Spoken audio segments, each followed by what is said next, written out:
सबसे पहले आपको ये पता होना चाहिए कि डिग्री से रेडियन में कैसे कन्वर्ट किया जाता है, सेकंड से रेडियंस में कैसे कन्वर्ट किया जाता है, क्योंकि इस सेशन में आपको जो एंगल्स होंगे वो हर बार रेडियंस में नहीं दिए होंगे, कभी डिग्री में दिया होगा, कभी मिनट में दिया होगा, कभी सेकंड्स में दिया होगा। तो आपको ये पता होना चाहिए कि एंगल का ऐसा यूनिट तो रेडियन होता है, और हम हमारे न्यूमेरिकल में सब चीजें एसआई में रखते हैं। तो आपको कन्वर्टिंग फैक्टर जो होता है वो पता होना चाहिए कि कैसे आप डिग्री से रेडियन में कन्वर्ट करें, एसआई से, सॉरी, मिनट को रेडियन में कन्वर्ट करें, सेकंड्स को रेडियन में कन्वर्ट करें। वो आपको एग्जांपल नंबर 9 हेल्प करेगा उसमें। एक चीज तो याद ही रखना है कि डिग्री से अगर आपको रेडियन में कन्वर्ट करना है तो किस मल्टीप्लाइंग फैक्टर से मल्टीप्लाई करते हैं Kushal? Very good Kashyap. Pi by 180। Yes, आपको जब कभी भी, वेरी गुड क्वेश्चन, जब कभी भी एंगल डिग्री में दिया हो और आपको रेडियंस में कन्वर्ट करना हो तो पाई बाय 180 से मल्टीप्लाई कर देते हैं। तो फाइनली सॉल्व करने पर पाई बाय 180 को आता है 1.745 into 10 raise to the power -2 radiance.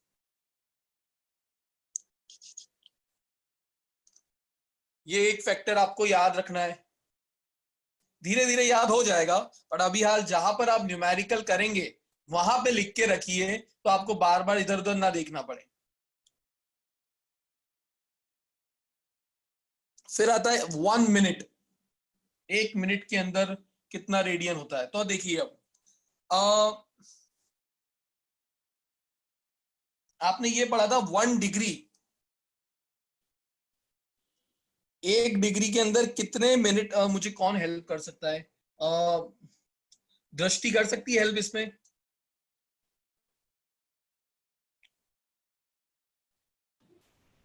Yes sir.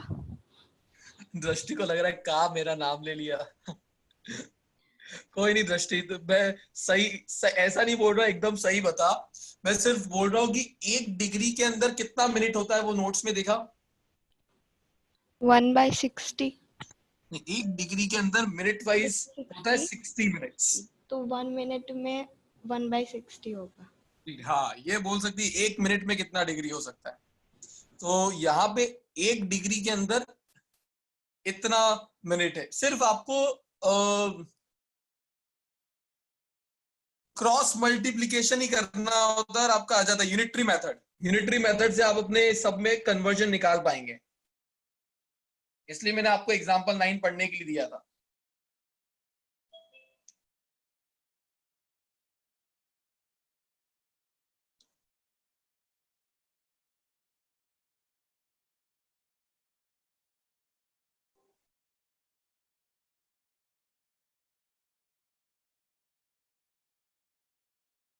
ऐसा निकाल सकते हैं कि 1 डिग्री, अब भूल जाइए, 60 मिनट्स के अंदर इतना रेडियन है, तो 1 मिनट में कितना रेडियन होगा, ऐसे कर सकते हैं ना हम। तो आप यूनिटरी मेथड लगाएंगे तो 1 मिनट के अंदर आपको मिल जाएगा 2.91 into 10 raise to the power -4 radians. ये आपको याद ही रखने हैं, कैसे लाया हो वो मैं आपको बता दिया कि 1 डिग्री में 60 मिनट और 1 डिग्री में कितना रेडियन, इतना। तो बताइए 1 मिनट में कितना रेडियन होगा? सेम लॉजिक से 1 सेकंड के अंदर कितना रेडियन होगा, तो वापस से सेम ही लॉजिक यूज करना है आपको और आंसर आ जाएगा 4.85। उसको और डिवाइड बाय 60 कर दोगे, 4.85 into 10 raise to the power -6 radians. ये 3 चीजें आपको याद रखनी है, मल्टीप्लाइंग फैक्टर्स। 1 डिग्री में कितना रेडियन, 1 मिनट में, ये एक डैश लगाओ तो मिनट और डबल डैश लगाओ तो सेकंड्स। तो ये तीनों मल्टीप्लाइंग फैक्टर लिख के रखिए एक पेज पर। आज मॉक्स का नेट अच्छा चल रहा है? यस।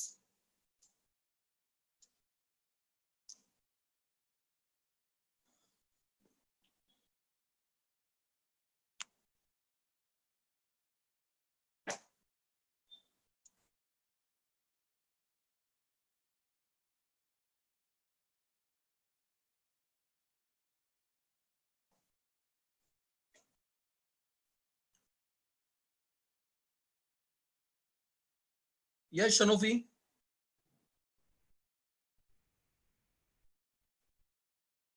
तो यस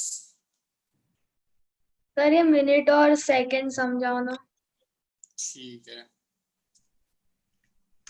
चलो भाई, ये पता लगा, एक चीज तो अब याद रखनी पड़ेगी कि एक डिग्री के अंदर हम कितने मिनट्स बोलते हैं, मतलब मिनट्स वाइज कितना होता है एक डिग्री, 60 मिनट। ये 1 मिनट के लिए होता है। यहाँ क्लियर है तुझे?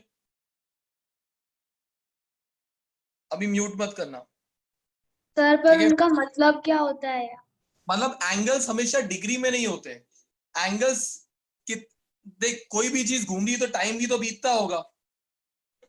अगर कोई गोल घूम रहा है तो एंगल्स तो डिग्री में हम मेजर कर रहे हैं, पर टाइम वाइज भी बेसिकली ये टाइम एंगल ही है कि 1 मिनट में कितना एंगल कवर हुआ, 1 सेकंड में कितना एंगल कवर हो रहा है। सपोज कर अगर अर्थ सेंटर में है, मतलब यहाँ पे बोल सकती सन इधर और अर्थ इधर, तो अर्थ पूरा जब घूम लेती तो हम बोलते 360 डिग्री कवर हुआ।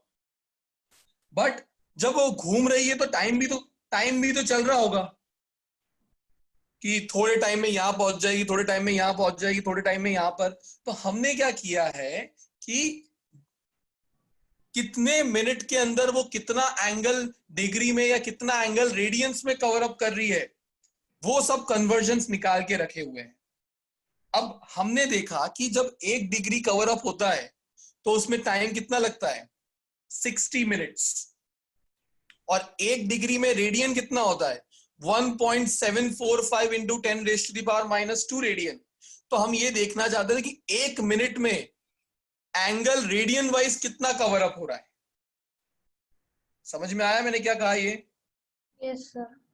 सो अगर मेरे पास कन्वर्जन था 1 degree is equal to 60 minute and 1 degree is equal to 1.745 into 10⁻⁻² radian. अब इसको भूल जा। अब तुझे ये पता लग गया कि 60 मिनट के अंदर अगर एंगल रेडियंस में इतना कवर हो रहा है तो 1 मिनट में कितना होता होगा, निकाल सकती है यूनिटरी मेथड से। हमने ये निकाल के रख लिया कि 1 मिनट में एंगल कितना कवर होता है, इतना। अब मिनट से तो सेकंड्स में भी तो निकाल सकते हैं, because we know that 1 minute is equal to 60 seconds. तो सेम लॉजिक लगा के रेडियंस में ये आंसर लेके आए, और इसका पूरा सोल्यूशन तुझे वहां पे इस फॉर्मूले को डिवाइड बाय 60 कर दे, जो आंसर आएगा वो 1 सेकंड का एंगल आ जाएगा। ठीक है, तो ये 3 वैल्यूज याद रखनी है आपको, ये सब एंगल्स की ही वैल्यू है। ठीक है, यस सर। ओके। ये वाला पार्ट वीडियो में था, सिद्धनाथ सर ने वीडियो में ये वाला पार्ट बताया था। नो ठीक है, तो अब मैंने बता दिया, ऐसा याद रखने का है, ज्यादा कुछ सोचना नहीं है इसमें, बहुत ज्यादा हाई फाई साइंस नहीं लगाना है, सिर्फ एंगल्स याद रखना है। 1 डिग्री में इतना रेडियन, 1 मिनट में इतना रेडियन, 1 सेकंड में इतना रेडियन, बस इतना याद रख के रखना। फिर हम जब क्वेश्चन करेंगे आपको पता लग जाएगा। मतलब आपको ये भी पता होना चाहिए कि हर बार आपको एंगल्स डिग्री में नहीं दिए होते, खासकर इस चैप्टर में। इस चैप्टर के बाद कभी नहीं होगा ऐसा। इस चैप्टर में जब हम प्लैनेट्स के एंगल्स देख रहे होते हैं, ऑब्जर्व कर रहे होते हैं, तो एंगल्स हमेशा डिग्री या रेडियन में नहीं, मिनट्स में भी दिए होते हैं, सेकंड्स में भी दिए होते हैं। तो आपको ये तो पता होना चाहिए कि अगर उन्होंने इतना सेकंड एंगल बताया तो रेडियंस में उसका वैल्यू कितना होगा, क्योंकि हमें न्यूमेरिकल्स में रेडियन में रखना जरूरी है। रेडियन इज द ऐसा यूनिट ऑफ एंगल्स। तो ये सिर्फ कन्वर्जन फैक्टर हमने निकाल के रख लिए, अब अप्लाई करना है और कुछ नहीं करना है। अच्छा, आपने पेज नंबर 20 खोलिए। सो वहां पर आपको angstrom, Fermi, micro, astronomical unit, light year, parsec, ये वाली चीजें भी कवर अप हुई थी वीडियो में। तो मैं ये डिस्कस कर लेता हूं बिकॉज ये इंपॉर्टेंट है कन्वर्जन फैक्टर्स के लिए। ये जो एंगस्ट्रॉम, जैसे आपको पता है हमने हमारे नीड के अकॉर्डिंगली यूनिट्स निकाली है। जैसे पहले हम सेंटीमीटर में मेजर किया करते थे लेंथ, बट अगर आपसे कोई बोले कि आपके रूम की या आपके घर की लेंथ सेंटीमीटर में निकाला, तो सेंटीमीटर बड़ा छोटा यूनिट लगता है। तो फिर मीटर आ गया कि इतने मीटर का मेरा कमरा, मतलब रूम है, या मेरे हॉल की लेंथ इतना मीटर है। बट फिर अगर मैं आपसे बोलता कि आपके घर की और इंस्टीट्यूट की डिस्टेंस बताओ, तो मीटर्स में बहुत छोटी लगती है, मीटर्स में मतलब वैल्यू बहुत बड़ा निकल के आएगा। तो हमने किसका कौन सी यूनिट बना दी, किलोमीटर। किलोमीटर में चीजें बताना इजी होती है, 1 किलोमीटर, 2 किलोमीटर, 5, 10 किलोमीटर, मतलब हमारी नीड के अकॉर्डिंगली यूनिट्स आते गए। अब अगर हमें प्लैनेट्स के बीच का डिस्टेंस बताना है कि जुपिटर अर्थ से इतना दूर है, मार्स इतना दूर है, तो यार किलोमीटर माइल्स थोड़ा छोटा यूनिट लगता है बताने के लिए। बता सकते हो डेफिनेटली, बट छोटा लगता है बताने के लिए। तो थोड़े स्टाइलिश यूनिट बनाने थे चीजों को मेजर करने के, छोटी से छोटी और बड़ी से बड़ी, हाई फाई यूनिट बोल सकते हो मैं, मतलब कि सुनकर अच्छा लगता है। अब देखिए, आपने एटॉमिक स्ट्रक्चर पढ़ा होगा अभी यार, केमिस्ट्री में पढ़ा। कुछ महापुरुष के नाम सुनोगे आप, रदरफोर्ड, गालियां भी निकालोगे, सो रदरफोर्ड, बोहर, हाइजेनबर्ग, डिब्रोगली, पर उसको कभी डिब्रोगली मत बोलना, वो डिब्रॉय होता है प्रोनाउंसिएशन वाइज, स्पेलिंग डिब्रोगली होती है। सो ये इनके नाम आप सुने, और भी होंगे, जे थॉमसन। बेसिकली सबसे अच्छा स्ट्रक्चर आपको, एटॉमिक स्ट्रक्चर सबसे पहले रदरफोर्ड ने दिया था अपने गोल्ड फॉइल एक्सपेरिमेंट से, पढ़ा सबने।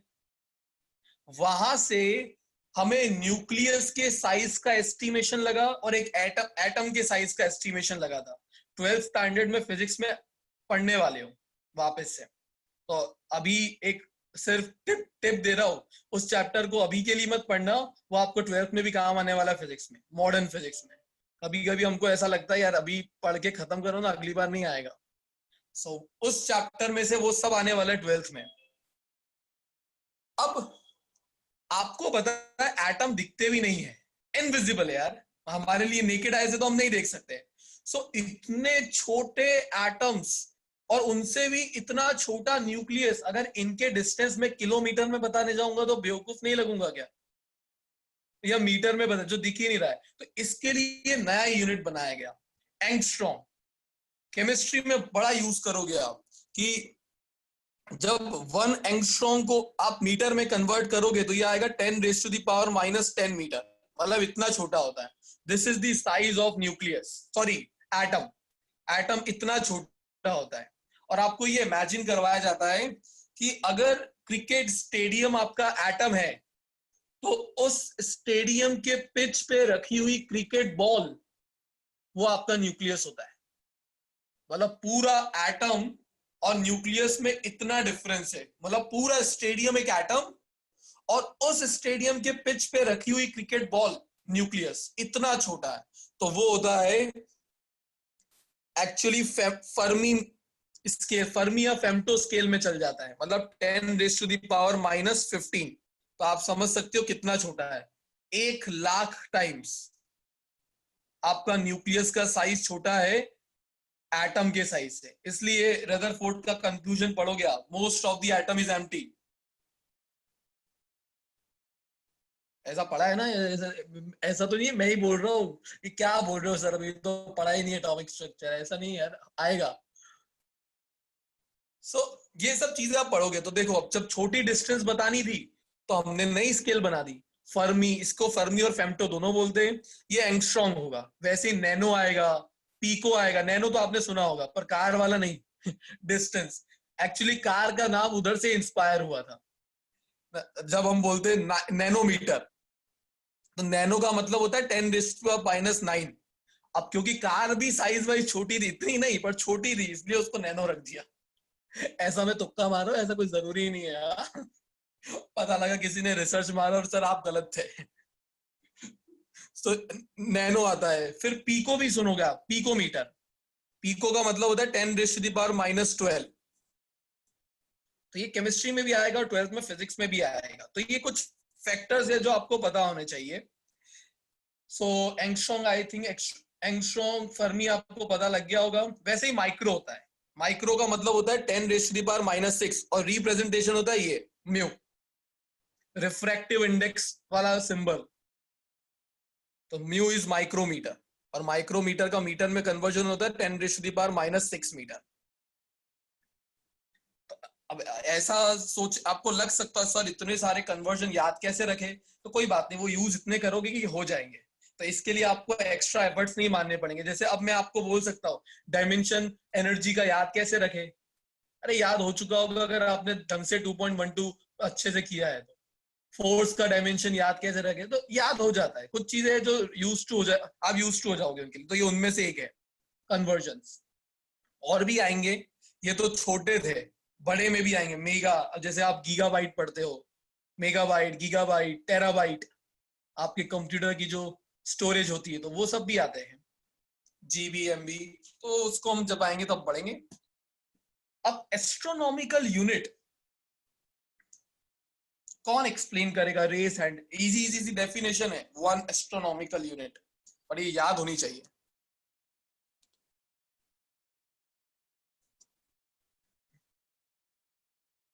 Yes शनोफी।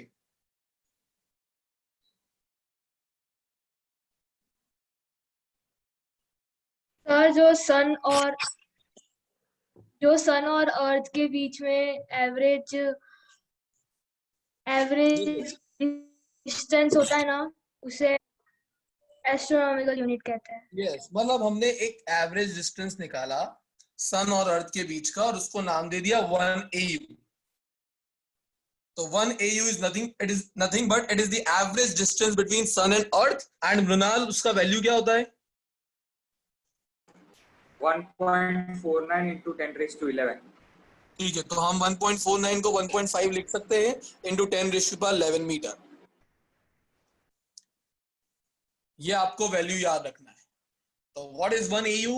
It is the average distance between sun and earth, और ये होता है 1.5 into 10 raise to power 11 metre. मतलब जब इतने बड़े बड़े डिस्टेंसेस होंगे, तो अगर आपसे कोई बोले कि एक प्लैनेट है जो अर्थ से 600 एस्ट्रोनॉमिकल यूनिट दूर है, तो आपको पता लग जाएगा कि अगर 1 AU का वैल्यू इतना होता है, तो इसको 600 से मल्टीप्लाई करके उस प्लेनेट का डिस्टेंस पता लगेगा। अब किलोमीटर में लिखने जाते तो बहुत बड़ी वैल्यू हो जाती है, इसलिए एक बड़ा सा वैल्यू ही बना के रख दिया 1 AU। वैसे ही होता है सेकंड, लाइट ईयर। और आई थिंक ये वाला क्वेश्चन आपके नोट्स उसमें आया था, MCQ टेस्ट में, और मुझे कुछ स्टूडेंट्स के स्क्रीनशॉट भी आया था। Sir what is the dimensional formula for light year? अब मैंने बोला लाइट ईयर का डेफिनेशन पता है, तो डायमेंशनल फॉर्मूला 1 AU। मॉक्स मैंने लिखा ना 1 AU मीटर में इतना होता है। तो अगर आपको लाइट ईयर का डेफिनेशन पता है, तो आपको उसका डायमेंशनल फॉर्मूला निकालने में बिल्कुल दिक्कत नहीं होनी, क्योंकि लाइट ईयर क्या है? अच्छा कौन बताएगा? मैं ही बता बता के थक गया। कोई नया पर्सन, मैं अब उनसे नहीं पूछूंगा जो हर बार बताते हैं या जिनके वीडियो ऑन भी है, मुझे दूसरों से पूछना है। Yes Rudra. The light year means distance traveled by light in vacuum in 1 year. Perfect, it is the distance travelled by light in vacuum in 1 year. एक साल में लाइट ने कितना डिस्टेंस ट्रेवल किया? डिस्टेंस, तो what is dimensional formula? L। तो याद रखिए, लाइट ईयर से नहीं पता लगेगा, बट लाइट ईयर है क्या? जो लाइट ने वैक्यूम में एक साल में डिस्टेंस ट्रेवल किया। डिस्टेंस है तो डायमेंशनल फॉर्मूला क्या हो जाता है? L। अब अगर मुझे निकालना होता 1 लाइट ईयर, तो डिस्टेंस क्या होता है? Speed into time. तो स्पीड लाइट की आपने 10th स्टैंडर्ड में पढ़ी थी, 3 into 10 raise to the power 8 metres per second होती है, सबसे फास्ट। स्पीड इंटू टाइम, अब टाइम कितना है? एक साल की बात हो रही है, तो 365 डेज, उसमें 24 आवर्स, उसमें 3600 सेकेंड्स।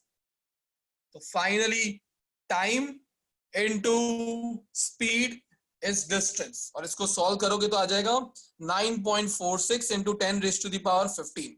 अब कोई कोई महापुरुष होते बोलते 9.46 को आप अप्रोक्सीमेटली 10 लिख सकते हो। अगर 9.46 को 10 लिख दिया, तो 10 into 10 raise to the power 15 कितना हो जाएगा? 10 रेज़ टू द पावर 16। तो अप्रोक्सीमेटली अगर कैलकुलेशन इजी बनाना हो, तो आप 1 लाइट ईयर को 10 raise to the power 16 metres लिख सकते हो। Is that clear? Vishwa, Modi, आप, भीष्म, हिया, अली, प्रणाली, इति, और प्लीज आप लोग भी थोड़ा पार्टी, अगर आपको आंसर आता है तो अंदर मत रखिए, रेज हैंड करिए। मैं आपको भी ऐसा नहीं है कि मैं सिलेक्टेड लोगों को ही मौका देता हूँ, वो तो अब इन्होंने वीडियो ऑन रख रखा है, मेरी फर्स्ट स्क्रीन पे है तो मुझे इनके रेज हैंड दिख जाते हैं। आप भी रेज हैंड करेंगे तो मैं आपको ही दूंगा वो। Mister Devam from south Bhopal branch, clear है आपको?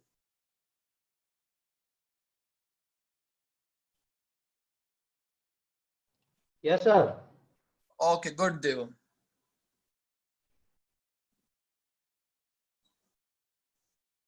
अब सबसे गंदा डेफिनेशन है पार्सेक।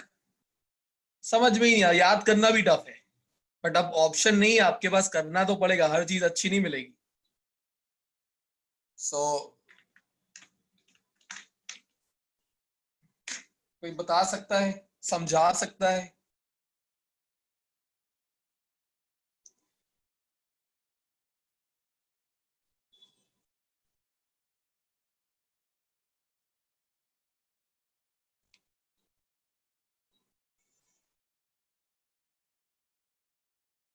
यस अनुराग। सर श्योरली नहीं पता पर ट्राई कर रहा हूँ कि हाँ try। तू पूरी गलत बोलेगा तो भी मैं कोई डांटूंगा थोड़ी ना, मैं तो चाहता हूँ सिर्फ तुम बोलो, तुम्हारा भी इंटरेस्ट है। मैं बोल बोल के मैं बोर हो जाता हूँ, ये शक्ल है, सिर्फ मैं ही बातें कर रहा हूँ। चलेगा, गुड। इनिशिएटिव लेना बहुत जरूरी है चीजों। सर वैसे रिपीट करो क्वेश्चन क्या था, अरे भूल गया सर। पार्सेक। अभी याद था सर। हाँ sir. Sir parsec distance between two planets वाला। नहीं, आपको थर्ड वाला आपको गेस नहीं करना है। आपको लाइट ईयर के बाद वो डेफिनेशन दिया हुआ है नोट्स में, पेज नंबर 20 पर, मैं उसको एक्सप्लेन करवाना चाहता हूँ। और मान के चलिए टफ है, ऐसे गेस तो नहीं कर पाएंगे। अच्छा सर, हाँ जो दो डिस्टेंस प्लैनेट्स का होता है तो सर हम लोग एक पॉइंट लेंगे which is very far from the planet to the, मतलब to distance of the planet से बहुत, मतलब ऐसा एंगल होगा जो क्या बोलते हैं, इट वुड बी 1 सेकेंड जितना एंगल होगा। तो ठीक है, हम लोग, तो दैट एंगल कैन, तो उसके अभी ये जो हम लोग लाइन डायगनली कनेक्ट करेंगे from that one planet to that point which has angle 1 second, तो वो डिस्टेंस को बोलते हैं 1 पार्सेक। इसमें तूने एयू का बात नहीं किया, एस्ट्रोनॉमिकल यूनिट। ठीक है ठीक है, तुझे जितना पता लगा तूने उतना एक्सप्लेन किया, गुड। ध्रुवी।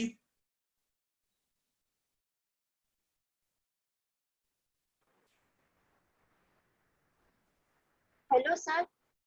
यस ध्रुवी। Sir,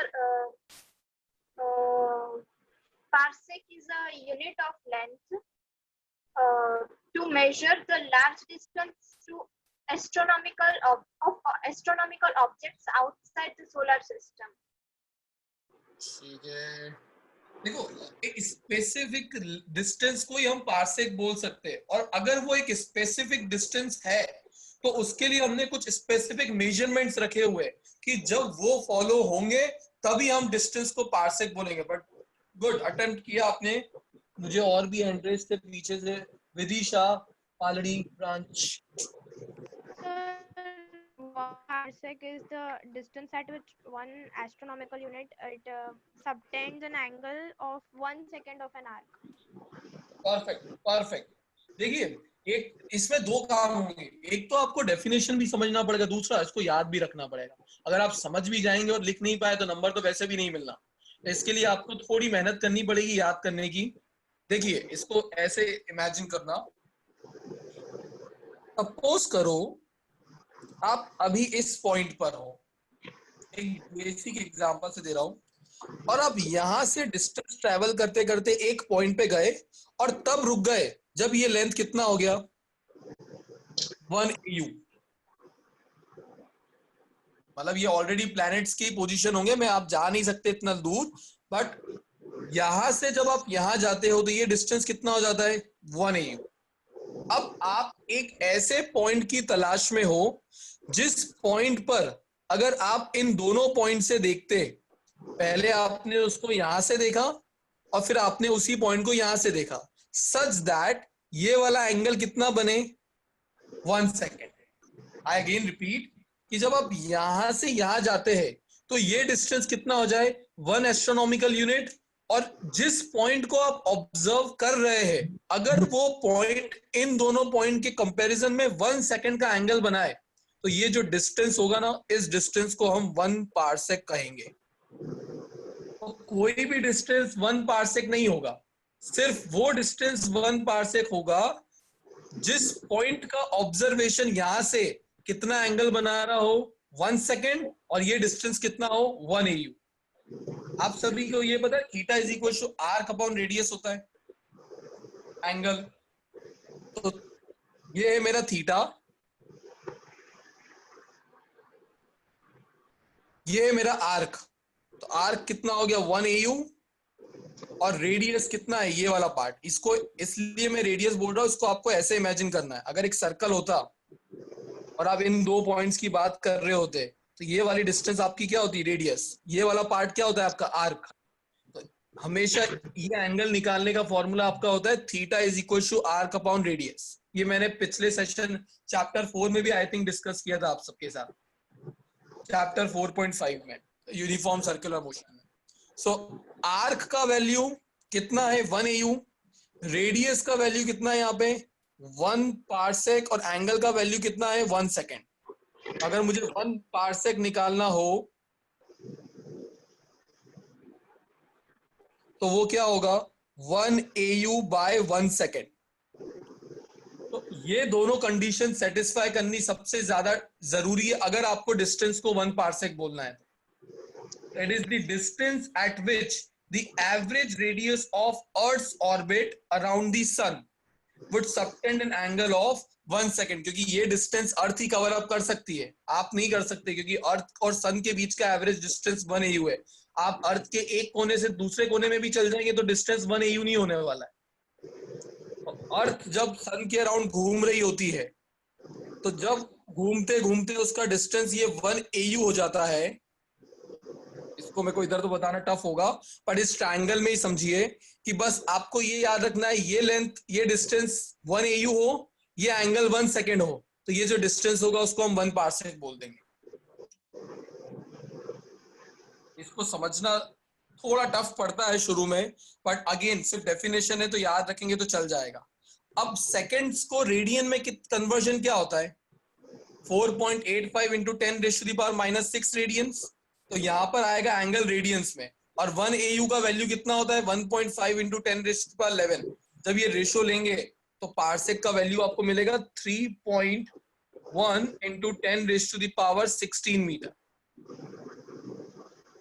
अब मुझे ये बताओ out of this 3 quantity astronomical unit, light year, parsec, सबसे बड़ा डिस्टेंस का यूनिट कौन सा दिखता है चैट बॉक्स में।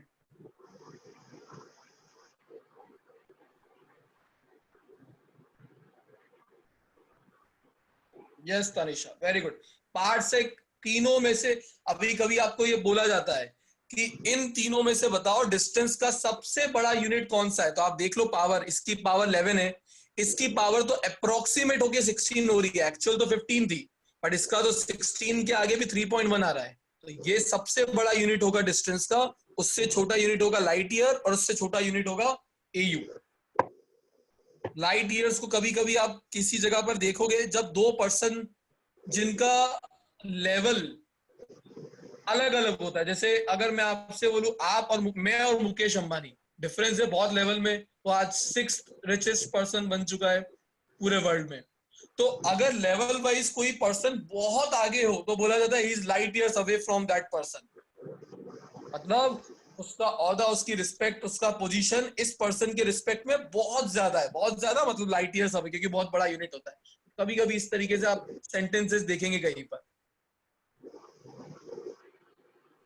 फुटबॉल में इंटरेस्ट रखते तो मैं बताता, एक फुटबॉलर ने दूसरे के लिए ऐसा बोला था, बट अभी सबको समझ नहीं आएगा, इसलिए मैं उस वाले पे नहीं जा रहा हूँ। चलिए ये सब तो यूनिट्स है सिर्फ और वैल्यू है, इन पे इतना फोकस नहीं करिएगा, इसमें सिर्फ आपको ये डेफिनेशंस याद रखनी और ये कन्वर्जन। जब भी एस्ट्रोनॉमिकल यूनिट आता है, लाइट ईयर आता है, तो डेफिनेशन के साथ प्लीज उनकी वैल्यू लिख के आना, बिना वैल्यू लिखे डेफिनेशन लिखना मत, इनकम्प्लीट मानी जाती है। ठीक है, तो अब चलते हैं क्वेश्चन नंबर 6 पर। अब थोड़े क्वेश्चन करते हैं तो इनका एप्लीकेशन पता लगे, अभी सब तो मैंने बकबक किए।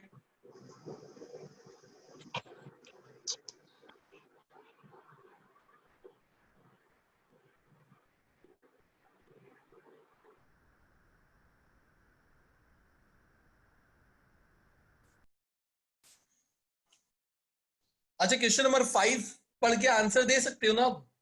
Which of these is largest? Astronomical unit, light year and parsec. तो answer is parsec.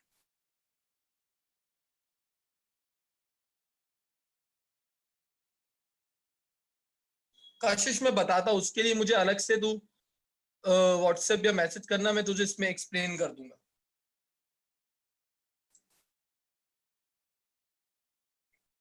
And write the value of largest unit in metre. तो आपको पहले आंसर देना है पार्सेक एंड देन उसका वैल्यू क्या होगा मीटर्स में, वो बताना रहेगा। क्वेश्चन नंबर 6,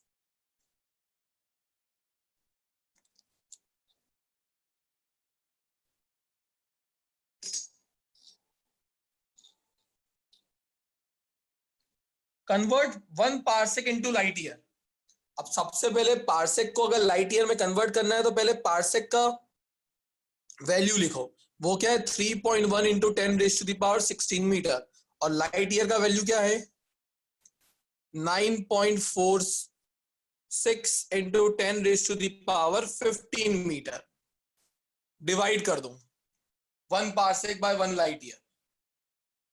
आप अप्रोक्सीमेटली इसको, अगर आपको लगता है कैलकुलेशन टफ पड़ रहा है आपसे, तो आप इसको 10⁻16 भी ले सकते हैं। तो अगर आप इसको अप्रोक्सीमेटली ले लेते 10⁻16 डिवाइडेड बाय 3.1 इंटू 10⁻16, तो ये तो कैंसिल आउट हो जाएगा। लाइट ईयर को उधर भेज दो, तो क्या कन्वर्जन आया 1 parsec is equal to 3.1 into 3.1 light year. समझ में आया? तो अब आप देख सकते हो कि लाइट ईयर में जब आप 3.1 से मल्टीप्लाई करोगे तब आपको 1 पार्सेक मिलता है। यस मृणाल? सर वापस समझाओगे सर ऊपर वाला सर? यस वापस से समझा देता हूं जिसको नहीं समझ आया। देखिए, सबसे पहले मैंने 1 पार्सेक का वैल्यू लिखा 3.1 इंटू 10⁻16, यही होता है। मैं गलत लिखूं मुझे करेक्ट कर देना। और 1 लाइट ईयर का वैल्यू क्या होता है 9.46 इंटू 10⁻15 मीटर। अब मैंने क्या किया, इसका रेशियो लेना था, तो मैंने आपको 2 ऑप्शन दिए, एक डायरेक्ट रेशियो लो, दूसरा कि अगर मैं इसका अप्रोक्सीमेट वैल्यू देखता तो 9.46 इंटू 10⁻15 को 10⁻16 लिखा जा सकता है। अभी मैंने बताया था 9.46 को अप्रोक्सीमेटली 10 लिख सकते हो आप, तो 10 इंटू 10⁻15 इज 10⁻16। अब 10⁻16 से कैंसिल आउट हो गया, तो क्या बचा सिर्फ 3.1। अब ये लाइट ईयर जो नीचे था उसको उधर भेज सकता था ना मैं RHS में, तो 1 parsec is equal to 3.1 light year. मतलब आपका पार्सेक कितना बड़ा है लाइट ईयर से 3.1 टाइम्स। यस प्रीत? सर आपने 1 पार्सेक अपॉन 1 लाइट ईयर क्यों लिया? क्योंकि क्वेश्चन में ऐसा शायद बोला है, convert parsec to light year. Question number 6 देखा आपने? हाँ सर। तो क्वेश्चन में बोला इसलिए, और कुछ नहीं, मेरी इच्छा नहीं थी अभी ये करने की। ओके ठीक है। सिमिलरली सेकंड पार्ट क्या है, convert astronomical unit to light year. अब पैटर्न समझ में आया? क्या करना है, सबसे पहले आप लिखोगे 1 एस्ट्रोनॉमिकल यूनिट, उसका वैल्यू क्या है 1.5 इंटू 10⁻11 मीटर, और एस्ट्रोनॉमिकल यूनिट को लाइट ईयर में कन्वर्ट करना है। 1 लाइट ईयर का value 9.46 into 10 raised to the power 15 which is approximately 10 raised to the power 16 metre आपको जो लेना है। तो अगर आप 1 AU by 1 लाइट ईयर करेंगे तो ये कितना आ जाएगा 1.5 into 10 raised to the power 11 divided by 10 raised to the power 16। ये ऊपर जाएगा तो हो जाएगा 1.5 into 10 raised to the power -5 1 AU और लाइट ईयर को इधर भेज दिया मैंने। तो ये आपका कन्वर्जन आ गया astronomical unit to light year का। समझ में आया ये वाला पार्ट? आ गया हो तो प्लीज थम्स अप दो ना। बोलिए भव्य। सर ऊपर वाला जो सम किया ना आपने उसमें डायरेक्ट रेशियो से आंसर 3.1 नहीं आ रहा है। डायरेक्ट से तो नहीं आएगा ना, ऑब्वियस सी बात है। अगर यहाँ पे आप चेंज करेंगे तो फिर ये चेंज हो जाएगा थोड़ा। अरे सर वो जो लिखा है ना 3.1 into 10 raised to 16 upon 9.46 into 10 raised to 15 yes उसका आंसर आ रहा है 3.2 आ रहा है। हाँ राइट ईयर वही तो भव्य वो चलता है। देख मैंने खुद ने अगर अप्रोक्सीमेट लिया है तो आंसर भी फिर करेक्ट थोड़ी ना आ सकता, आंसर में भी अप्रोक्सीमेशन दिखेगा। पॉइंट ये है क्या आपके पास एग्जाम में टाइम होगा इतना कि आप इसे 3.1 डिवाइडेड बाय 9.46 करें और इसको 10 लिखे है? नहीं। तो आप ये करिए। बट अगर लास्ट के 2 मिनट बचे और आपको ये करना है या 1 मिनट बचा है तो उसके बाद फिर आपके पास टाइम नहीं होगा, आप इतना डिवाइड करेंगे। तो आपकी टीचर ये समझ जाती है कि क्योंकि कैलकुलेशन टफ था और क्योंकि बुक में ही बोल रखा है कि आप अप्रोक्सीमेटली इसे 10 raised to the power 16 ले सकते हैं, इसलिए मैंने लिया। But it's all up to you, आप करना चाहे तो करें। और अगर आपकी टीचर बोलती नहीं मैं तो इस ये करोगे तो ही नंबर दूंगी तो फिर आप ये करके आ जाना। मुझे तो आपको तरीका बताना था। क्लियर है सभी को? Okay sir. ऑलराइट, सो ये हो गया क्वेश्चन नंबर 6। अब क्वेश्चन नंबर 7 आपको ही करना है, सेम है।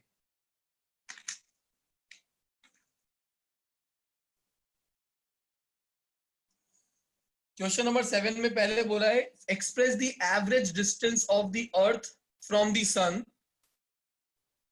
इन लाइट ईयर एंड पार्सेक। तो अभी हाल ही हमने कन्वर्ट किया ना एयू को लाइट ईयर में, तो फर्स्ट पार्ट का आंसर तो यही वाला है, ऑरेंज वाला। सेकेंड पार्ट का आंसर है कि आपको एयू को पार्सेक में कन्वर्ट करना है। तो 1 AU is equals to 1.5 into 10 raised to the power 11 और 1 parsec is equals to 3.1 into 10 raised to the power 16। Ratio ले लेना और पार्सेक को उधर भेज देना। तो 1 AU is equals to यहाँ पे एक वैल्यू आएगा पार्सेक, कन्वर्ट हो जाएगा 1 AU is equal to इतना पार्सेक।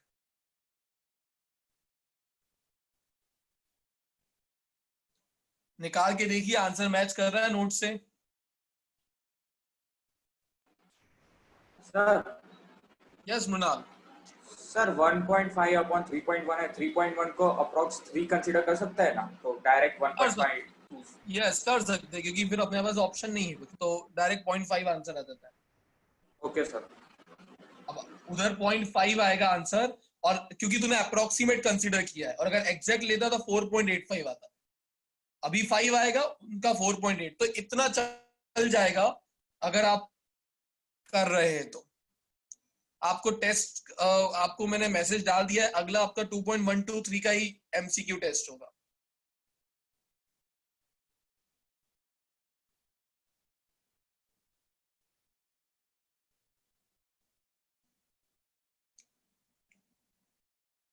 राज ऐसा नहीं है,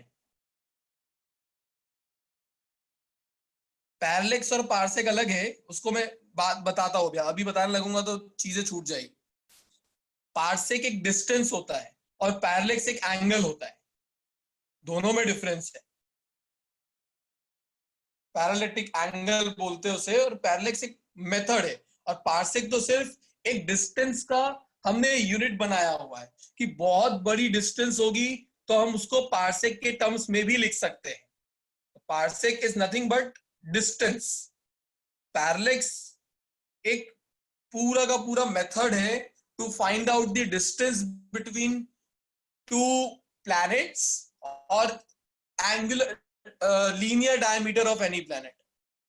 वो एक मेथड में आता है, उस मेथड के अंदर और चीजें होती है, मैं बताऊंगा फिर आपको बाद में उसे।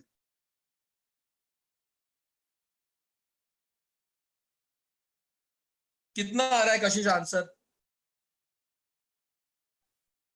Sir 4 into 10 to the power -7। ये -7 तो नहीं आना चाहिए यार। तू देख, ये 11 है, ये 16 है, तो ऊपर जाके ये क्या बन जाएगा? 10 रेज टू द पावर -5। और अगर तू इसको अप्रोक्सीमेटली 3 भी ले लेती है तो 1.5/3 क्या होता है? 0.5। सर मैंने 3.1 से लिया है, चलेगा? चलेगा, तो भी आंसर में इतना वेरिएशन नहीं आ सकता। फिर तेरा 0.48 समथिंग आएगा। सर नहीं 0.5 आया। मेरा तो 0.04 into 10 to the power -5 आया। उसके बाद तूने मैंने नहीं। 0.05 को 4 को मैंने नहीं, 10 to the power -7 कर दिया। 1.5 डिवाइडेड बाय 3.1 गलत किया है। फिर चेक कर उसे।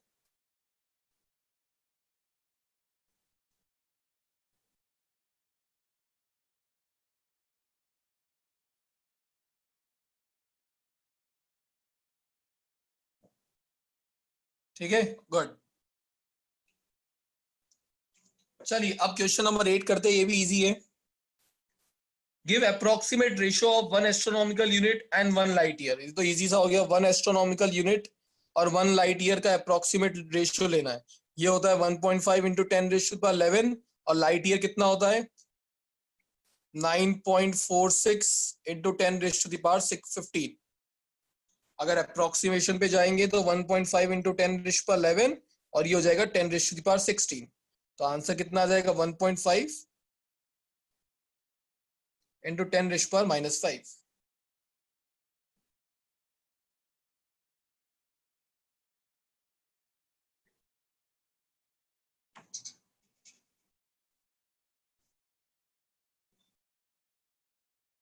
क्लियर है? बेसिक सा अप्रोक्सीमेट रेशियो था।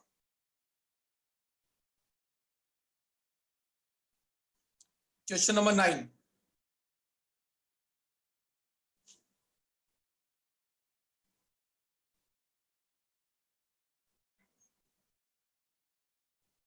Mihir, read question number 9.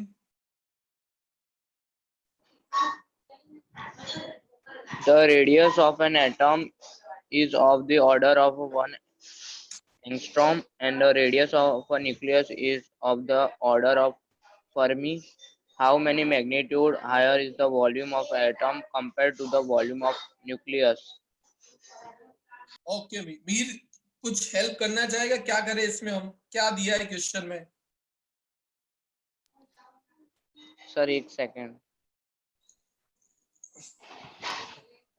हो गया।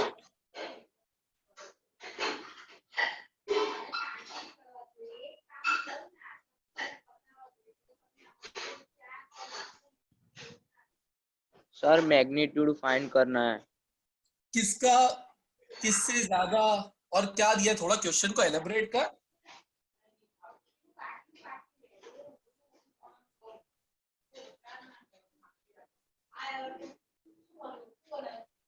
जैसे स्टार्ट करेगा तो तुझे ये बोलना चाहिए सर, 2 न्यूक्लियस दिए, एटम का न्यूक्लियस सॉरी रेडियस दिए, एटम का रेडियस 10⁻⁻10 एंगस्ट्रॉम अभी बताया था। Yes sir. Radius yes sir. अब आपको बोला है how many magnitude higher is the volume, मतलब एटम का वॉल्यूम न्यूक्लियस के वॉल्यूम में कितना ज्यादा होगा वो बताना है। Yes Hetvi Joshi, very good. कि आपके एटम का वॉल्यूम न्यूक्लियस के वॉल्यूम के कंपैरिजन में कितना ज्यादा होगा, तो आपको रेशो लेना है। आप क्या करिए, सबसे पहले volume of atom divided by volume of nucleus. अब वॉल्यूम का शेप अगर स्फीयर होता है तो मुझे मिस्टर देवम शाह स्फीयर का वॉल्यूम क्या होता है? स्फीयर का volume 4/3 pi r cube. Perfect, very good. So 4/3 pi, और रेडियस एटम का ही लेंगे तो आर ए का cube divided by 4/3 pi radius of nucleus का क्यूब, ऐसे ही आ जाएगा। ये पार्ट कैंसिल आउट, तो what is V A by V N? R A by R N का होल क्यूब। अब रेडियस ऑफ एटम भी मैंने दे दिया, रेडियस ऑफ न्यूक्लियस भी मैंने दे दिया। आपको बताना है एटम का वॉल्यूम न्यूक्लियस के वॉल्यूम में कितना ज्यादा होगा। तो सबसे पहले वी ए इधर ही रहेगा, आर ए की जगह पर आप लिखेंगे 10⁻⁻10 और आर एन की जगह 10⁻⁻15, इसका होल क्यूब। और ये जो नीचे वाला टर्म था इसको आरएचएस में शिफ्ट कर दिया, वॉल्यूम ऑफ न्यूक्लियस। तो volume of atom volume of nucleus से इतना टाइम्स ज्यादा होगा। अब ये -15 ऊपर जाएगा तो कितना हो जाएगा? +5 और उसका क्यूब 15।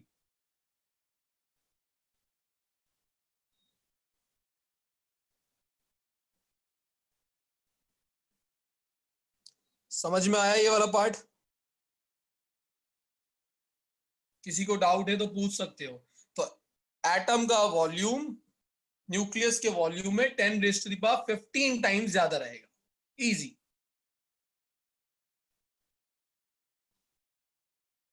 तो ये आपका क्वेश्चन नंबर 8, सॉरी 8 नहीं था, ये 9 था, 9 खत्म। यस मृणाल। सर ये R A by R N the whole, अच्छा ओके सर, सब कुछ नहीं, हो गया। ठीक है, मेरे को प्रीत का भी मैसेज आया। ठीक है प्रीत, यही वाला पार्ट ग्रीन वाला नहीं समझ आया तो देखिए, यहां तक तो पता लगा होगा 4/3 से 4/3 पाई कैंसिल आउट। अब क्योंकि आर ए का भी क्यूब है, आर एन का भी क्यूब है, तो हम पावर कॉमन ले सकते हैं। लास्ट क्लास में हमने किया था वो m1/m2 का होल क्यूब, l1/l2 का होल क्यूब, क्योंकि पावर सेम होती है तो हम कॉमन निकाल सकते हैं। अब यहां पे देखिए, रेडियस एटम का कितना है? 10⁻⁻10। न्यूक्लियस का कितना है? 10⁻⁻15। ये क्वेश्चन में दिया हुआ है, फर्मी स्केल। मैंने क्या किया, ये नीचे जो वॉल्यूम ऑफ न्यूक्लियस था उसको आरएचएस में शिफ्ट कर दिया है, क्योंकि हमें बताना है एटम का वॉल्यूम कितना ज्यादा है न्यूक्लियस के कंपैरिजन में। अब अगर ये -15 को ऊपर भेजेंगे तो -10 +15 हो जाएगा, विच इज 10⁻5। बट 5 का क्यूब है तो 5 × 3 हो जाएगा 15। तो VA is equal to 10⁻15 times VN। Clear है ब्रीथ? गुड।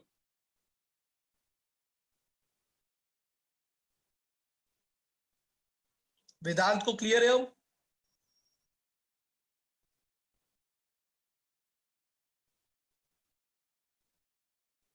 गुड वेदांत। अब क्वेश्चन नंबर 10 करते हैं। 10 में कैलकुलेशन टफ नहीं है, क्वेश्चन थोड़ा सा समझना टफ है। तो अगर आप थोड़ा कॉमन सेंस ज्यादा यूज करेंगे तो आपको आंसर मिल जाएगा या समझ में आ जाएगा।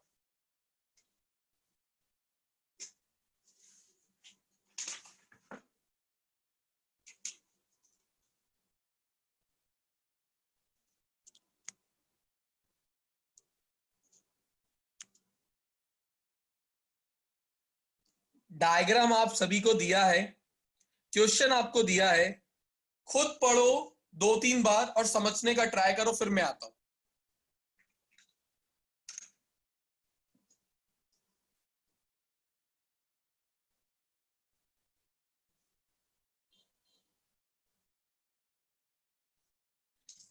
एटलीस्ट ये पता लगना चाहिए निकालना क्या है, उस पर्सन ने क्या क्या किया, वो सब आपको क्वेश्चन में दिया हुआ है।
परफेक्ट कश्वी।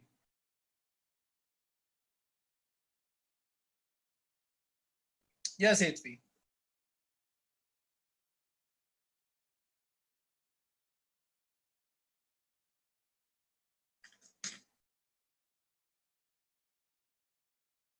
बीच तो आंसर ही लिया है।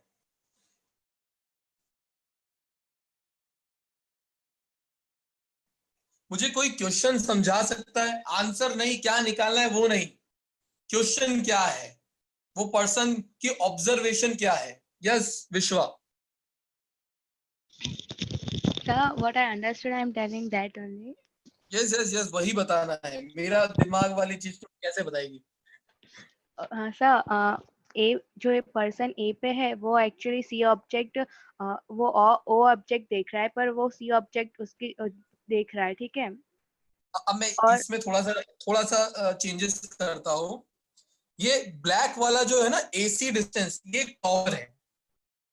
जिस टॉवर के एग्जैक्टली वो ए पॉइंट पे मतलब नीचे खड़ा है, और यहां पर खड़े होके गोहिल वो किसे ऑब्जर्व, सॉरी विश्वा, किसे ऑब्जर्व कर रहा है? टावर को, और उसके साथ साथ और ओ ऑब्जेक्ट को भी ओ को भी कर रहा है ऑब्जर्व। यस। अब ओ ऑब्जेक्ट के बारे में आपको थोड़ा सा पार्ट पता होना चाहिए। ओ एक डिस्टेंट ऑब्जेक्ट है। डिस्टेंट ऑब्जेक्ट मतलब बहुत दूर, मतलब मैं बोल रहा हूँ आपसे खड़े होके मून को देखने के लिए, लाइक ये पैरेलैक्स। यस। डिस्टेंट ऑब्जेक्ट का मतलब है कि वो मून आप बहुत दूर देख रहे हो। अब आप एक चीज बताओ, ये क्वेश्चन मेरा सबसे ही है, खुद सोचना। अगर आप एक रोड पर खड़े हो एक और मून को ऑब्जर्व करते हो, और फिर मैं आपसे बोलता कि रोड क्रॉस करके जाओ सामने और वापस मून को देखो, तो आपको मून का पोजीशन पूरा चेंज हो जाता है कि पहले भी जहां दिख रहा था वही दिख रहा होता है। मतलब जिस लाइन ऑफ साइट पर आप पहले देख रहे थे वही लाइन ऑफ साइट पे आपको मून बाद में भी दिखेगा। तो यहाँ पे डायग्राम में उन्होंने डिस्टेंट ऑब्जेक्ट को सेंटर में बताया है, बट मैं आपको बता रहा हूं कि वो पर्सन उस डिस्टेंट ऑब्जेक्ट को ए से देखे या सी से देखे। सॉरी, सी नहीं है, ये बी है, बी है। वो सेम ही देखेगा पोजीशन उसका। यस, वो उसको सीधा पैरेलली दिखता है, स्ट्रेट लाइन में। ऐसा नहीं होगा किसी एंगल पे दिखेगा। यहां से भी सीधा दिख रहा है और यहां से भी सीधा ही दिखेगा, क्योंकि ये ऑब्जेक्ट है ही बहुत दूर। बट वो, हाँ, अब विश्व अब आगे कंटिन्यू कर सकती है। हाँ, तो वो जब ए सी मूव करता है तब बी से वो देखता है, तो फिर उसे they are telling that he is seeing slightly oh object.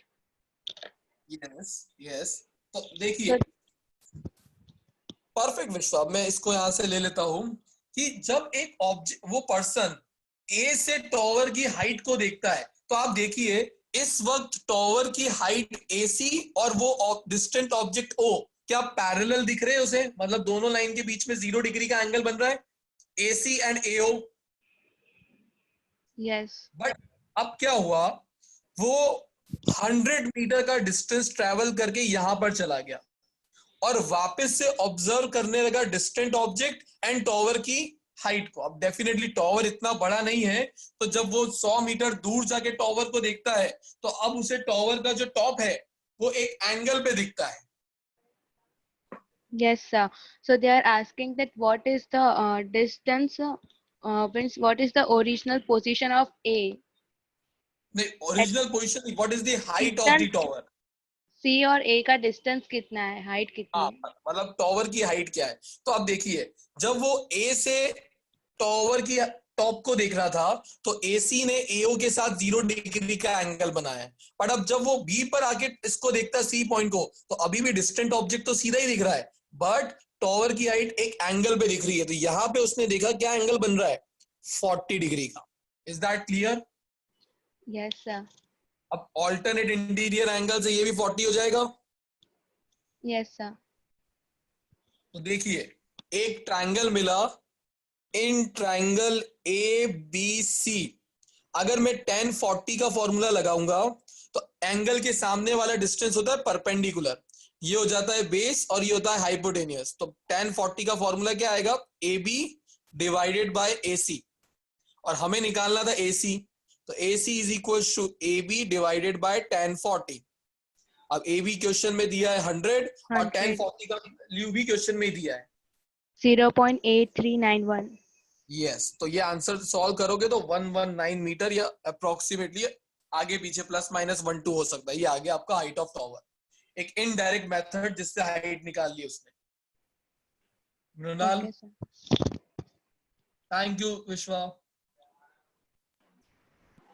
Sir tan 40 sir एक tan 50 अगर कंसिडर करें, ये जो हम वो 180 डिग्री सम के मेथड से वो एंगल भी 50 डिग्री आता है और उससे फाइंड करें तो 120 मीटर आता है, तो उतना चलता है सर? चलता है, चलता है। मैंने बोला ना आगे पीछे हो सकता है, चलेगा। Okay sir, thank you sir. Welcome.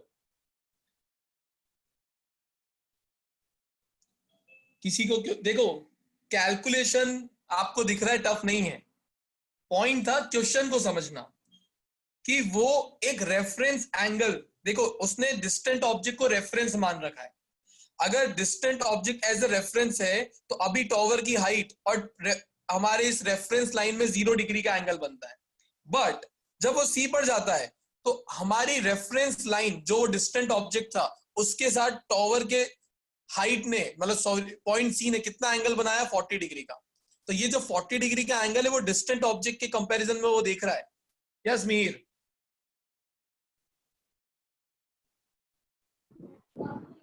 Sir ये मतलब हिंट दिया है तो हमें मतलब हमें एग्जाम में हिंट मिलेगा ऐसा? ऐसा हिंट नहीं मिलेगा। tan theta is equal to 100 वो तो हमने शरीफ से दे दिया। ये मिल जाएगा कि tan 40 का वैल्यू क्या होता है। Okay sir. ठीक है, tan 40 आपको नहीं पता लगेगा खुद से तो tan 40 वो दे सकते हैं, पर ये नहीं देंगे। वो तो सॉल्व करके दिया उन्होंने, tan theta is equal to 100/AC। अब मैंने लॉजिक बताया कि ये कैसे आया। ठीक है, alright. So question number 10 done. Yes sir.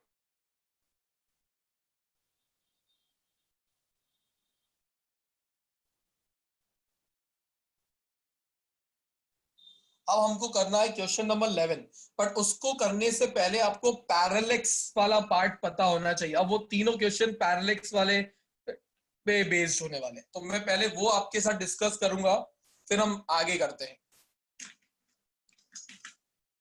Parallax जो एक इनडायरेक्ट मेथड है डिस्टेंस, लार्ज डिस्टेंस को फाइंड आउट करने के लिए।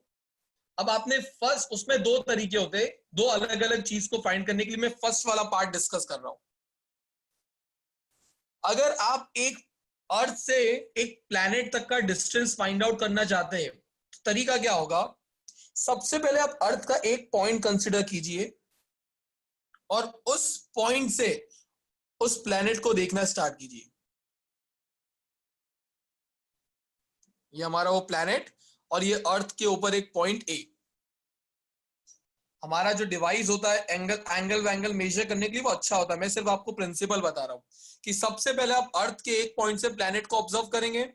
अब क्या करें, अर्थ के दूसरे लोकेशन पे कहीं दूर जाकर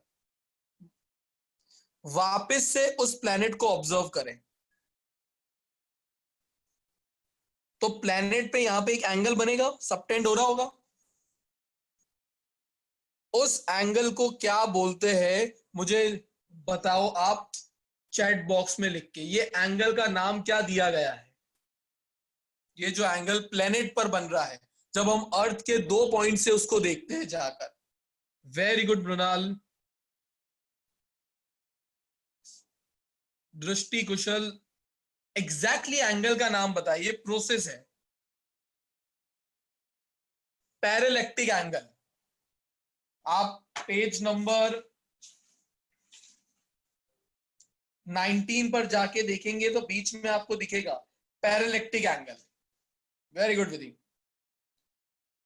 कश्वी, ठीक है, वेरी गुड।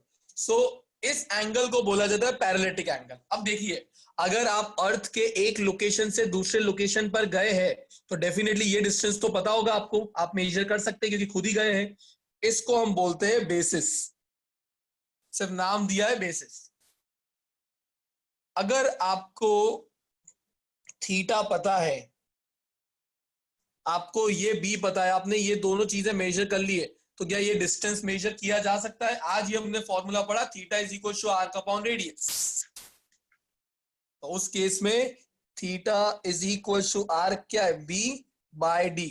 तो what is D is equal to B by theta. ये फॉर्मूला यूज करके आप अप्रोक्सीमेटली दो प्लैनेट्स के बीच का डिस्टेंस मेजर कर सकते हैं। उसके लिए आपको बी चाहिए रहेगा, थीटा चाहिए रहेगा, दोनों एसआई यूनिट में। Is that clear? तो हमने एक तरीका सीखा जिससे हम दो प्लैनेट्स के बीच का डिस्टेंस फाइंड आउट कर सकते हैं। अब अगर मैं दो प्लैनेट्स के बीच का डिस्टेंस फाइंड आउट कर सकता हूं तो मैं किसी प्लैनेट का डायामीटर भी निकाल सकता हूं इसी मेथड का यूज करके। तो वो दूसरा पार्ट हो जाता है इसका, उसको समझते हैं।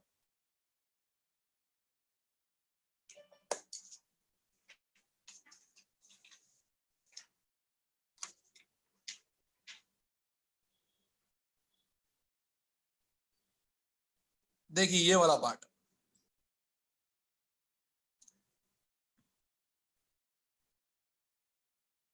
सपोज कीजिए आपको एक प्लैनेट है जिसका डायमीटर फाइंड आउट करना है।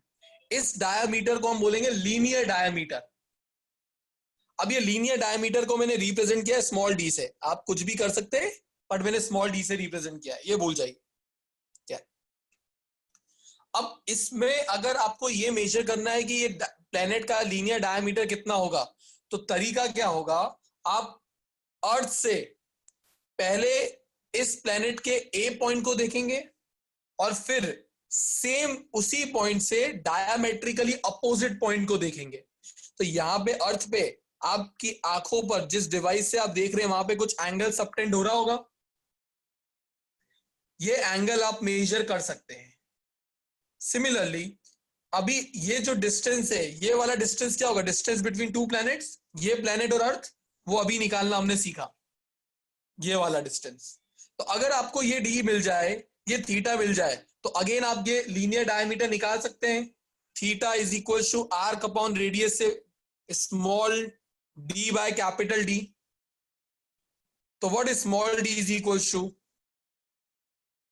Theta into D.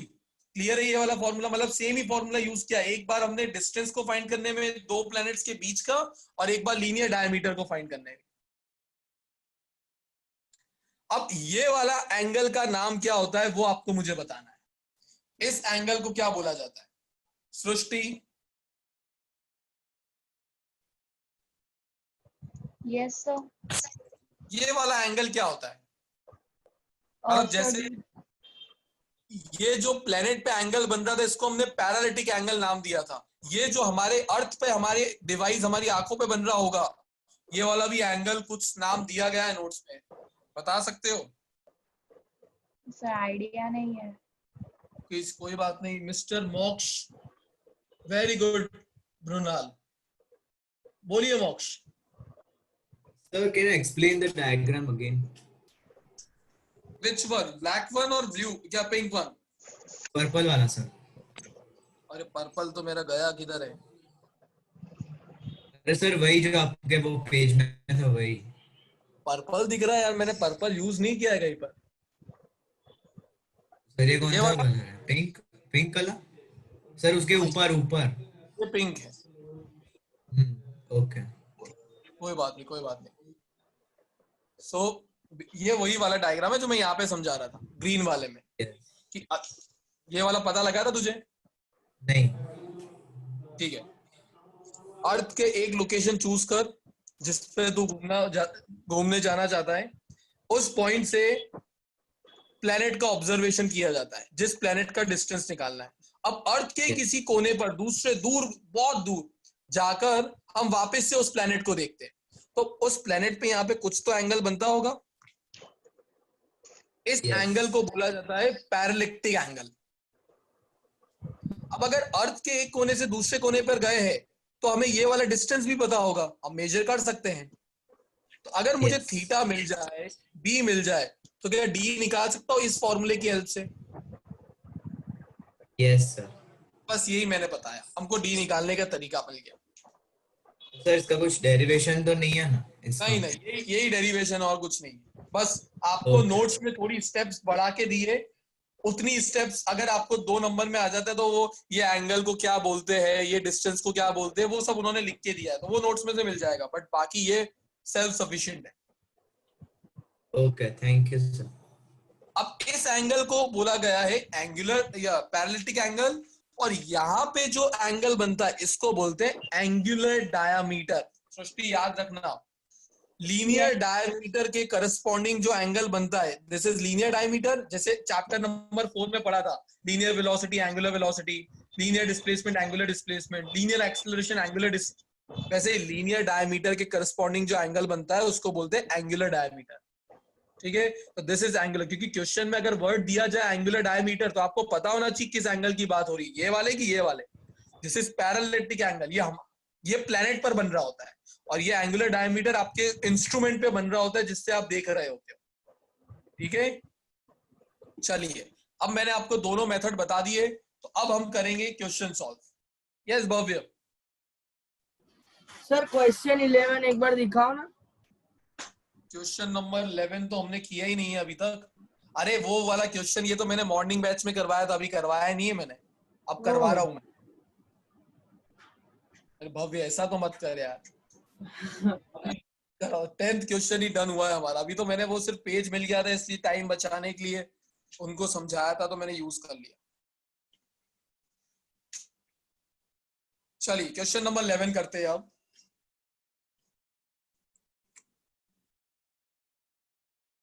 जो भी सो रहा हो जाग जाना। वो तो मैंने स्टार्टिंग में ही बोल दिया था, टॉपिक थोड़ा ऐसा ही है जिसमें इंटरेस्ट नहीं आता है, बट क्योंकि सिलेबस में है पढ़ना पड़ेगा, नो ऑप्शन। 2-4 लाफे मारा करो, अपने आप को नींद उड़ जाएगी। और या तो किसी को रख लो बाजू में, दूसरों को मारने में ज्यादा मजा आता है। सो क्वेश्चन नंबर 11 मुझे कश्वी रीड करेगी।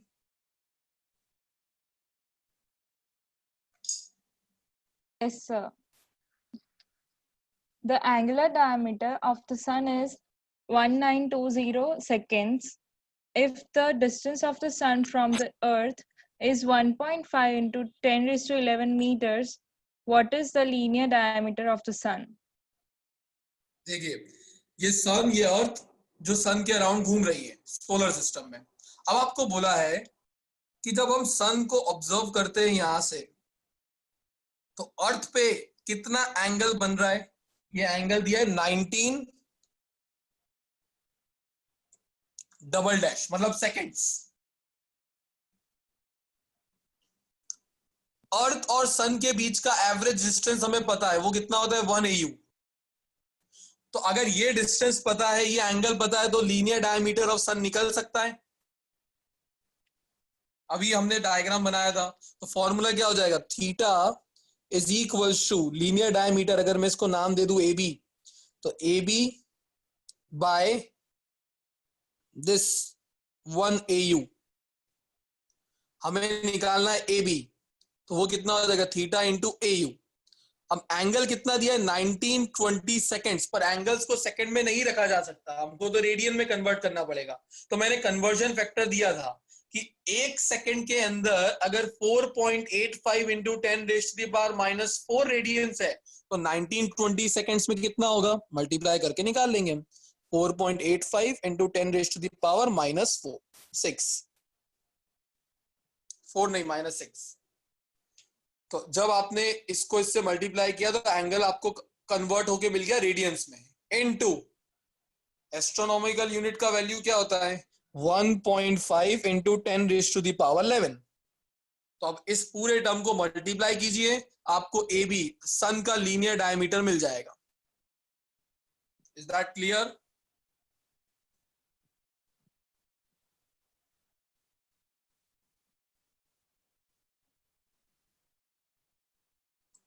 यस भव्य, उसमें 4 टाइप की हमारे, आप आगे जाके पढ़ेंगे चैप्टर 1 में भी आपको मिल जाएगा कि हमारे नेचर में 4 फंडामेंटल फोर्सेस है। फंडामेंटल मतलब उनके ऊपर कोई नहीं आता, सब उनके अंदर ही आते हैं। Gravitational force, electrostatic force, weak nuclear force, strong nuclear forces. तो ये वाला पार्ट चैप्टर 1 में इंपॉर्टेंट होता है, जिसमें से एक आध नंबर का क्वेश्चन आ सकता है, तो वो वाला पार्ट पढ़ लीजिएगा। पूरी समझ में तो अभी नहीं आएगी, क्योंकि ये तो 11th-12th का सिलेबस है, तब जाके समझ में आएगी। तो जब तो वहां पे कुछ पॉइंट्स दिए चैप्टर 1 में, आप उतना पढ़ेंगे, उसमें आपको कुछ पॉइंट्स याद रखने रहेंगे, पॉइंट वाइज ही दिया है, तो वहां से याद कर लीजिएगा। ग्रेविटेशन, आपने सिर्फ अभी ग्रेविटेशनल फोर्स पढ़ा 9th स्टैंडर्ड में, Gm1 m2 by r²। Electrostatic force भी आपको पता लगेगा थोड़ा 12th में आके, वीक न्यूक्लियर, स्ट्रॉन्ग न्यूक्लियर भी 12th में ही पता लगेंगे। बट आपको ये पता होना चाहिए दुनिया में 4 फंडामेंटल फोर्स है, electrostatic force, weak nuclear force, strong nuclear और ग्रेविटेशन। बाकी जितने फोर्स आपने सुने वो इनके सब टाइप्स है, फ्रिक्शनल फोर्स, रेजिस्टिव फोर्स, ये फोर्स, वो सब इनके अंदर आते हैं। सब के ऊपर ये 4 फोर्सेस ही रहते हैं। तो आपके स्कूल में अगर आ रहा हो तो ये वाला पार्ट, जिसके भी स्कूल में चैप्टर 1 आ रहा है, ये फोर्सेस वाला पार्ट चैप्टर 1 में से पढ़ के जाना।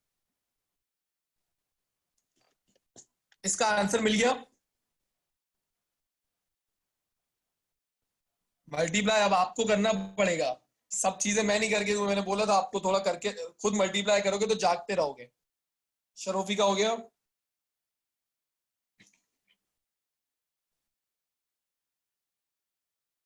Very good. तो अब देखिए, क्योंकि एंगुलर डायमीटर वर्ड दिया था तो मुझे आइडिया लग गया ये एंगुलर डायमीटर मतलब अर्थ पे हमारे ऑब्जर्वेशन पॉइंट पे बन रहा है, इसलिए आपको पता होना चाहिए एंगुलर डायमीटर और पैरेलैक्टिक एंगल का डिफरेंस क्या है। पैरेलैक्टिक एंगल प्लैनेट पर बनता है जिसको हम ऑब्जर्व कर रहे होते हैं, और ये हमारे ऑब्जर्वेशन पॉइंट पे बनता है जहां पर हम खड़े होकर उसे ऑब्जर्व कर रहे हैं।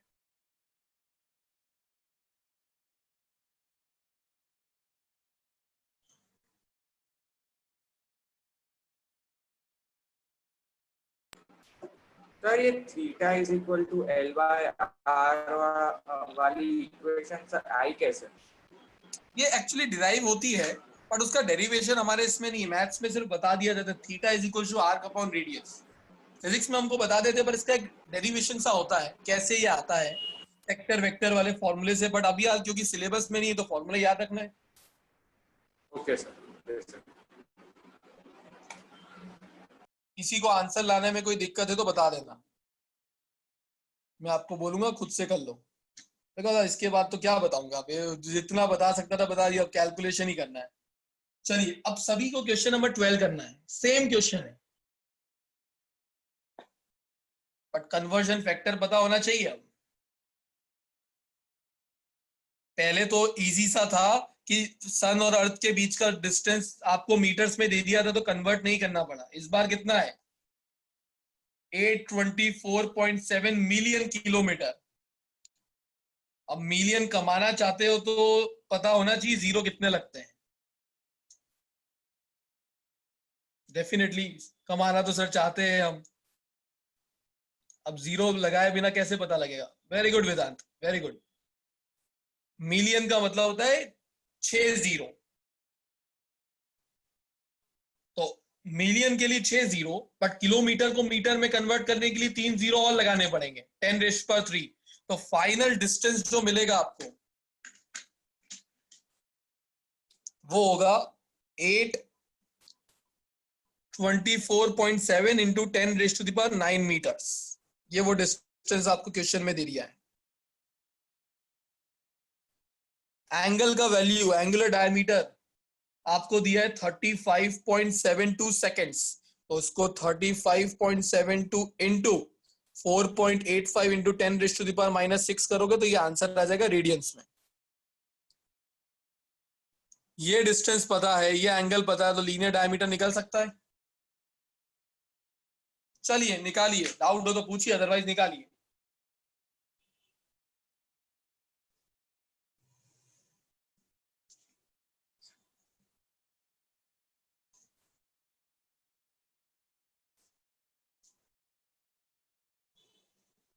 Congratulation to all of you, जिनके सबको आपके 10th के रिजल्ट्स के लिए जैसा आया अच्छा। अब उस पे ज्यादा फोकस मत करना, ओ मेरे तो 94 ही आए, 96 आ सकते थे। ऐसे भी मैंने कल स्टूडेंट देखे, जितने भी आए हो, नॉट 90s 80s 70s, जितने भी आए हो अच्छे हैं, और अब उसको भूलकर आपको फोकस करना है 11-12 पर। 10th का रिजल्ट बस 2 दिन रिलेटिव को बताने के काम आएगा, आगे कभी नहीं आएगा। आई होप बहुत फोन कॉल्स आए होंगे आपको जिनके कभी नहीं आते थे, बट ठीक है। 10th का लिए अब लोड खत्म हो गया है आपका, अब 11-12 पे फोकस करना अच्छे से। यस मीर। सर ये एंगल मतलब सर ये एंगल 35.72 सेकेंड्स दिया है, तो हम उसे डिग्री में कन्वर्ट कर सकते हैं ना, मतलब 72 सेकेंड्स। डिग्री में कर सकते हैं, पर रखना तो रेडियंस में होता है, इसलिए मैंने रेडियन वाला फैक्टर आपको दे रखा है कि एक सेकंड के अंदर इतना रेडियन होता है, तो इतने सेकंड्स में कितना होगा मल्टीप्लाई करके निकाल लो।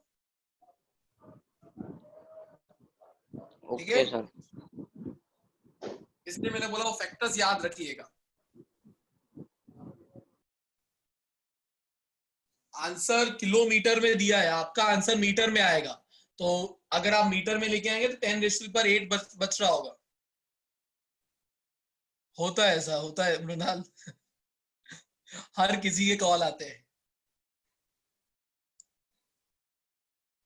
हम जिन्हें जानते नहीं उनके भी आ जाते हैं, भाई रिजल्ट भी तो पूछना है, बता दो, फिर हम कंपेयर कर लेंगे हमारे बच्चे से ज्यादा है या कम। चलता है ये सब, तो अब यूज्ड टू हो जाओ। बट 10th के रिजल्ट को इतना दिल पे मत लेना, नॉर्मल सी चीज है। अगर 9, मैंने ऐसे भी स्टूडेंट देखे जिनके 90+ 10th में होते हैं, पर 11-12 में हालत टाइट है।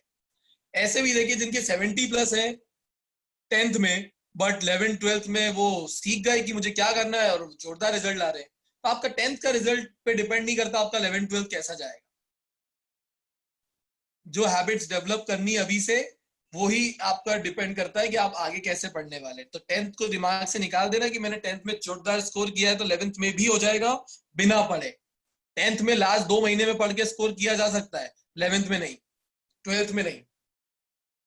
सो प्लीज उस पे, और जहां आपको लगता है कि आपको गाइडेंस की जरूरत है कैसे, तो प्लीज कॉल करिए, मैसेज करिए, हम बात करेंगे आपसे, आपके मेंटर्स से बात करिए जिनको आप मानते हैं कि यार इससे मैं गाइडेंस ले सकता हूँ या ले सकती हूँ, जो सही, जिस कोई एक्सपीरियंस पर्सन है, बट बात करिए, आपको वो हेल्प करेंगे। खुद से डिसाइड मत करो, आपसे ज्यादा किसी को आता होगा जो बहुत टाइम से इस फील्ड में है, वो आपको सही गाइडेंस देगा।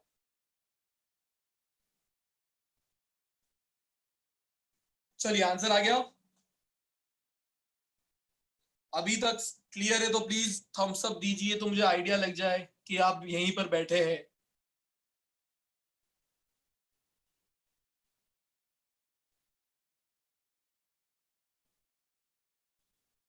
कुछ ने तो आलस दिखाया है थम्स अप देने में भी, थैंक यू, बाकी सबके तो आ गए।